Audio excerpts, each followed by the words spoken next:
Repo rate और reverse repo rate यह अर्थशास्त्र के दो प्रमुख बिंदु हैं जिस पर अधिकतर सवाल आते हैं और लोग कंफ्यूज हो जाते हैं या उनका आंसर नहीं दे पाते। मैं आपको इस वीडियो में बहुत ही शार्ट में और बहुत ही कम शब्दों में इसको अच्छे से बता रहा हूं कि रेपो रेट होता क्या है। तो रेपो रेट वास्तव में वह रेट होता है जिससे जो भी वाणिज्यिक जो 12 प्रमुख वाणिज्यिक बैंक है, एसबीआई, एचडीएफसी या पंजाब नेशनल बैंक, वे आरबीआई से जो कर्ज लेते हैं और उस कर्ज को जितना रेट में देते हैं, जितना परसेंट में देते हैं, उसी को बोला जाता है रेपो रेट।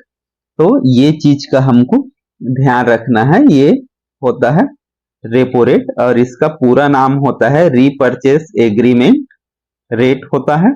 और इसके लिए कोई भी बैंक यदि लोन लेता है तो वह अपना जो एक सरकारी बांड है उसको गिरवी रखना पड़ता है। कुछ भी चीज मतलब मान के चलिए कि संपत्ति जो है वो आरबीआई के पास गिरवी रखना पड़ता है।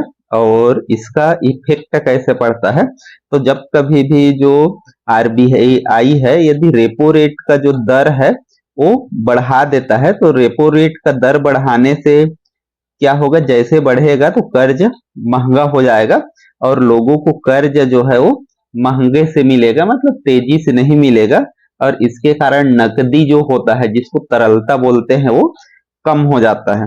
जबकि इसके विपरीत यदि रेपो रेट घटता है तो बैंक को सस्ता में लोन मिलता है, तो वह भी लोगों को सस्ते में लोन उपलब्ध कराता है और बाजार में तरलता की मात्रा बढ़ जाती है। तो इस प्रकार रेपो रेट एक मौद्रिक नीति का सबसे प्रमुख हिस्सा है जिससे महंगाई को, जिससे मुद्रा की तरलता को कंट्रोल किया जाता है। तो यह बहुत ही महत्वपूर्ण एक मौद्रिक नीति का सबसे महत्वपूर्ण हिस्सा होता है। और इसके बाद इसके जस्ट विपरीत होता है रिवर्स रेपो रेट। और रिवर्स रेपो रेट वह रेट है जिस पर आरबीआई जो है वाणिज्यिक बैंकों से पैसा उधार लेता है। और ये चाहे रेपो रेट हो चाहे रिवर्स रेपो रेट, ये अल्पकालिक ऋण के लिए होता है जो 1 से 14 दिनों के लिए होता है।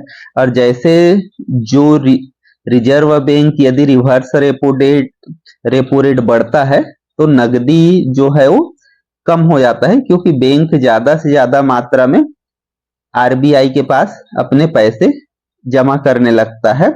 और साथ में जब यह कम होता है तो नकदी की मात्रा बढ़ जाती है, क्योंकि उस समय जो वाणिज्यिक बैंक है वो अपना पैसा बैंक आरबीआई के पास नहीं रखता, तो बाजार में इससे अतिरिक्त नकदी को कम करना होता है। इसका प्रमुख उद्देश्य तो रेपो रेट और रिवर्स रेपो रेट ये मुख्य चीज है जिससे सरकार या आरबीआई या वित्त मंत्रालय जो है, जो बैंक है या लोगों के लिए है, लोन की उपलब्धता और पैसे की तरलता को बहुत ही ज्यादा आसानी से मेंटेन करता है।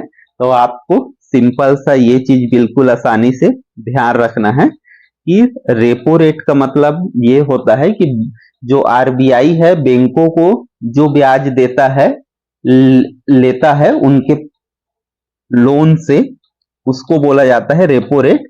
और जो आरबीआई उनसे लोन लेता है बैंकों से, उसके लिए जो पैसा दिया जाता है या जितना परसेंट दिया जाता है उसको बोलते हैं रिवर्स रेपो रेट। और दोनों का ही प्रयोग बाजार में जैसे मुद्रा का तरलता है उसको कम करने के लिए या ज्यादा करने के लिए ये मुख्य चीज उपयोग किया जाता है। और ये हर 2 माह में इसकी नीति आता है। यदि हम इन दोनों की तुलनात्मक रूप से अध्ययन करें तो रिवर्स रेपो रेट और रेपो रेट, जैसे रेपो रेट 6.5% होता है जबकि रिवर्स रेपो रेट होता है 3.35। अर्थात जब आरबीआई बैंकों को लोन देता है तो उसका रेट होता है 6.5%, जबकि बैंक से जब वो लोन लेता है या बैंक के जमा में वो ब्याज देता है तो वो होता है 3.35%। अर्थात जो रेपो रेट है वो हमेशा अधिक होता है और रिवर्स रेपो रेट जो होता है वो हमेशा